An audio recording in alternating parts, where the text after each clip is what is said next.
Alright, hello to all my guys, gals, and non-binary pals out there across the electrical ocean. This is Jazzman back with another game. This time we've got Reaper. Aw man, playing a full faction Kathir Forest. Come on, man, don't you have any self-respect? Fucking double Snake Charmer first turn deploys already. And then over here we've got everyone's favorite purple dinosaur playing Laos, apparently. Got Bastion Remnant. And the Blue Fist over on this side of the font. So Reaper's probably just going to be boring and sit back, ball up with his little snakes for as long as possible, because we all know on this wonderful map, Shores, very conducive to that sort of turtley play style. So hopefully Barney will try and make things interesting, try and get some war cries off. Actually went with Battlemaster 1 on Remnant. I think taking Battlemaster 3 is, or sorry, not 3, but taking 2, rank 2 is okay. That's because he has Warcry, everything will be within 3 spaces of him usually, so that extra space for, I think it's 3 more Nora, it's probably alright. It only bumps him up to 80, and I mean, you're going to want these guys in play regardless, so the extra 3 Nora is not too bad. He then deploys a Favored Nomad. Alright, what kind of Laos deck is this, huh? Does she look like a Laos to you? She looks more like a... nah, there's no way this is a cat. So we've got, yeah, Reaper with his snakes, and, I mean, Torton Galesinger just going to hang back. Soothing Serenade can potentially come in useful versus the Remnant, denying war cries and such. But looks like Barney is positioning fairly aggressively towards that font, so he's going to want to try and make some plays as fast as possible. Unfortunately, with the deck he's playing, IS isn't really known for its anti-summon abilities. You basically got Beer Maiden, and yeah, that's about it. And then Savage Tundra, they have a few things like Freeze Bug Keeper, but yeah, nobody runs that. And especially not in Laos. So assuming this is actually full Laos, the Nomad has Logistics Force Barrier. These guys aren't shamans, and they're definitely not barbarians. So I'm not sure how you would ever proc this. Maybe, like, it seems like maybe he's just running the Remnant. Maybe it's like a small, like, Laos package sort of deal. Like, he has a few Laos in there, and the rest of the deck is just good stuff. I guess that's kind of interesting. And then, yeah, fucking, come on, Reaper, listen. I know we've had our differences in the past. I know I've called you many rotten things, and you've done you've done the same. But come on. We both know you're better than this. This is like Shrine Master territory here, and you gotta. Are you really that desperate for wins, man? Come on. So we've got Aurora Lancer, the same efficient build as well. Regeneration 3 Grand Entrance, and Barney not wanting to play that sort of game goes right into the font and casts Eroding Winds. So this is okay. You know, last video I said how Eroding Winds would immediately get you onto my shit list. Not so much this game. Nah, I'm really not feeling the Barney hatred this game. I'm like, you know what, Eroding Winds, I can look the other way in this case. So Eroding Winds is gonna knock everyone back, and then do a little rend. Now that will have the effect of knocking everyone out of Warcry range in the future, but it will prevent. I guess it won't really prevent anything, to be honest. Okay, well, Reaper Aurora lances into the Righteous Deflection, so maybe it will. That Righteous Deflection was, I have to say, a very interesting cast, since Galesinger is the only ranged unit. I mean, it did technically block the lance, which, you know, fine. I guess he went in for, tried to go for the blind. But that Remnant without Scrapper is not really that threatening yet. And I mean, the Galesinger, if it wants, I mean, yeah, I could just Soothing Serenade that thing and pacify it. And then... I think even if Reaper didn't, maybe Reaper could have even killed this Remnant with a Battle Hymn, right? Because, like, you battle him, and then Aurora Lancer could get off a double tap at melee range, and then each of the snakes could get off 2 hits, right? Plus, you know, maybe a spell or 2 thrown in there. And then Galesinger, I mean, Righteous Deflection was on it, so, you know, probably wouldn't have worked out. But if it were me, I would have tried to go for the kill there with Battle Hymn. And probably been foiled by RD. So Reaper not too afraid of the Eroding Winds here. He's going to get procced again. onto the Lancer and this one snake, but he did deploy at a shrine. I mean, you kind of have to deploy, right? Like when your font is getting rushed like this, you want to keep the reinforcements flowing.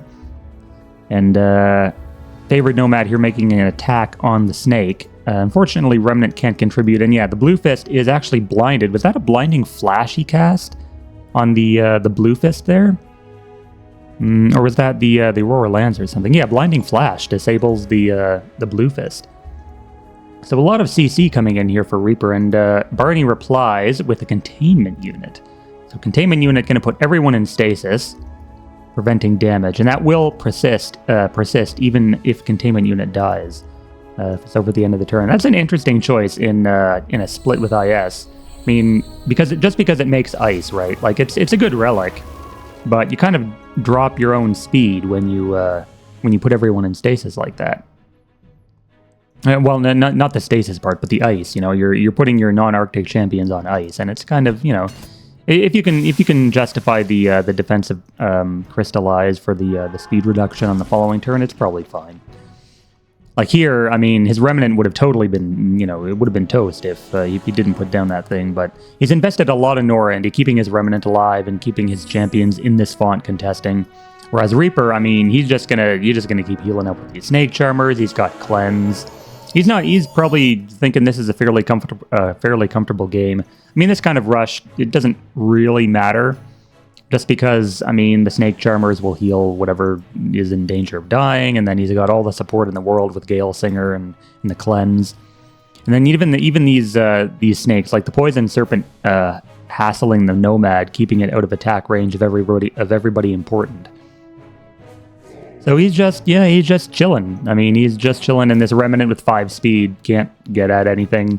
See, if I were going to rush the font like this, in Barney's position, which is what I would ideally want to do against this kind of deck, I probably would have waited till at least maybe two more deploys coming in, because, I mean, your champion's in there now, but, like, you're not really getting any work done. Like, this Remnant is dead on the next turn.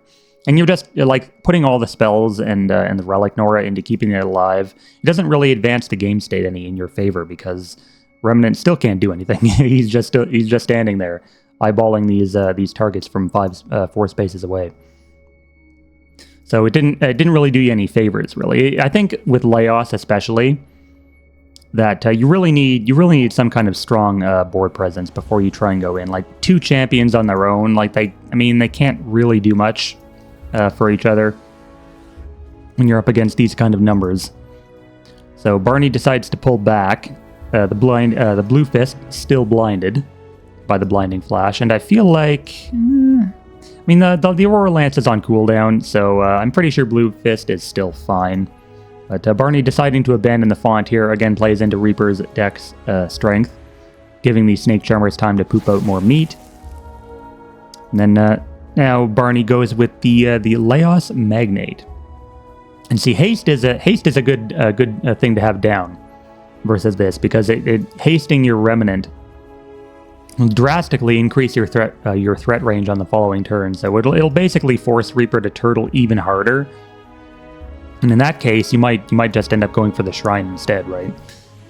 So, but it's kind of hard on shores, because still everything is just so fucking far apart. Like, even if you were to, like, camp yourself here, like, in the middle, far enough from Reaper's forces that he doesn't engage with, battle him, there's just nothing to do. And you basically have to either force yourself through this narrow choke point towards the Shrine, or, assault the font, which is fairly easily defensible with all this summon spam.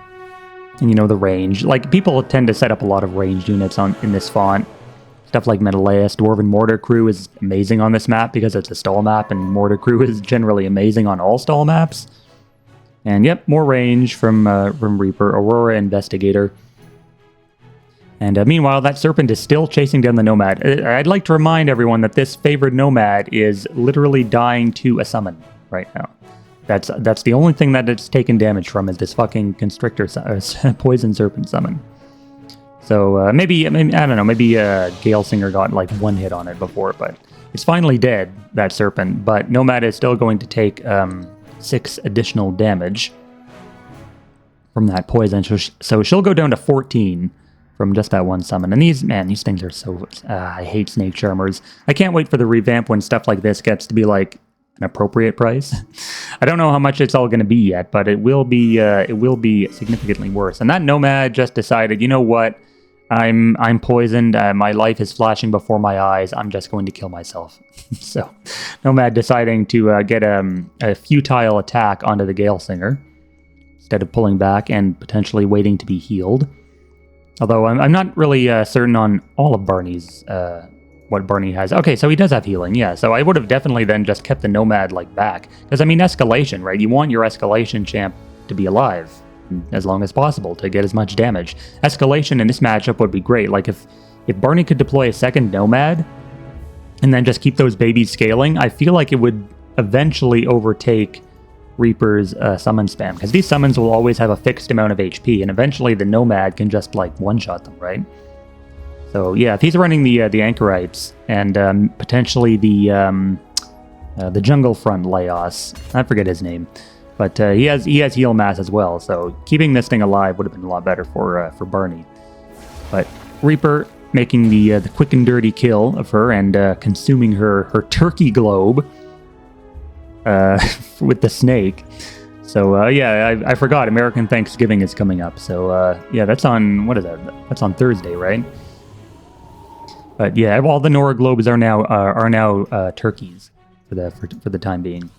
So Blue Fist and Remnant getting knocked into each other by the Gale Singer. They're just rolling in the hay over here, getting down and messy.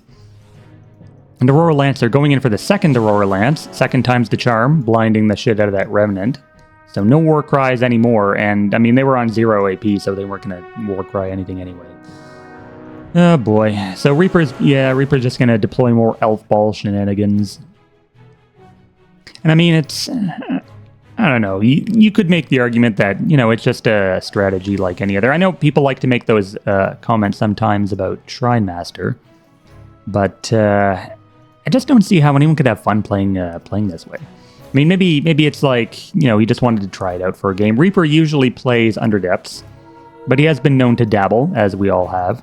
So maybe it's just a thing, like, maybe, like, because back when Death Benefit was super strong, it's still super strong, but I was talking with Alakami about Savage Tundra Forsaken Waste Death Benefit, and I played that for a few games before I realized, you know what, this feels awful. I just feel terrible about myself playing this shit. So, and then I stopped playing it, and then because it was just too easy, and then there was nothing to do. Like the playstyle was boring too. So that's sort of how I feel about KF, like KF meta these days. Stuff I do enjoy some Kathir Forest stuff. Like I think pure Tree Folk can be fun if you run them like without all the, you know, the summon shenanigans. You just run them pure. And then, like without the Delim stuff as well. And fairies can be fun, but they are kind of more difficult to play, and I'm not that great with KF, so I don't play them often. But I like those kinds of decks. But here's Barney with the Gale Force. I'm really hoping he remembers his Remnant is blinded and equips a Vial of Holy Water or something on it. But I mean, you know, if he can get this Gale Singer kill, that'd be okay. Blue Fist currently has 0 charges because of making no attacks at all this game. So Magnate grants. Oh, he's gonna try and, okay, well, so if he was gonna try and make this play and the Remnant wasn't blinded, it would have been better to attack with Remnant first, of course, because of, you know, Warcry. But he didn't attack at all, so I guess he remembered it was blinded. But then that made the Gale Force like pretty useless, I guess, because he didn't actually do anything with it. But I mean, yeah, this Remnant's dead. I would not be surprised to see the Blue Fist dead as well. And Gale Singer just, you know, battle hymns it up, giving everyone some AP. I think he wasted 1 AP on the Investigator, but, you know, that's fine. Elven Strategist can just relocate it in for a double tap. So let's see. Should attack with both. Well, I mean, he should hit both of these guys once with Investigator first for Illuminate. And then I guess the Serpent can come in, you know, get a hit on the Remnant for the finishing kill. And then Aurora Lancer could actually zoop in onto the Remnant first, and it'll get relocated here because of relocation priority. So he could bring the Lancer in, which he does, onto the Clue. It is majestic, but with it having mobility from the is that the Gale Singer? No, she doesn't. No, he doesn't have that upgrade. So yeah, it's from the Kathir Forest font bonus then. But Aurora Lancer gaining a ton of AP from those clues. You could actually contest the font, which I probably would do. I mean, with 9 AP, with the 9 AP you have left. But he instead makes a 12 damage hit onto the Anchorite. All right, sure. That's a completely open font up there, brother.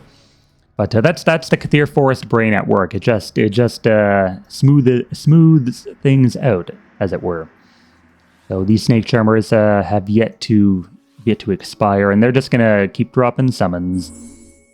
And it's not looking good for Barney now, as the Gale Singer goes turtle mode, preventing any return damage, and even a Carnivorous Vines for 1 on the Laos Magnate, keeping it in place. That's a dead Magnate on the following turn, and this Anchorite not too far behind. Earthshaker, yeah. So basically, Barney is he has the right idea. Like he knew that he needed to get in there fast and end the game, like get some pressure on Reaper's font, but the execution was a bit lacking. And he's been spending Nora in a few strange places. Like this Earthshaker didn't end up saving either of these champions really, and the Righteous Deflection was a bit odd. The containment unit was good, but again, he didn't have the numbers to sustain a push onto this font, so it didn't end up counting for much. And then yeah, so basically just a few more, just more deploying basically would have done a better job of it, and then rushing that font when you had more numbers. So Reaper takes the game there. A nice game from both, and we'll see everyone in the next one.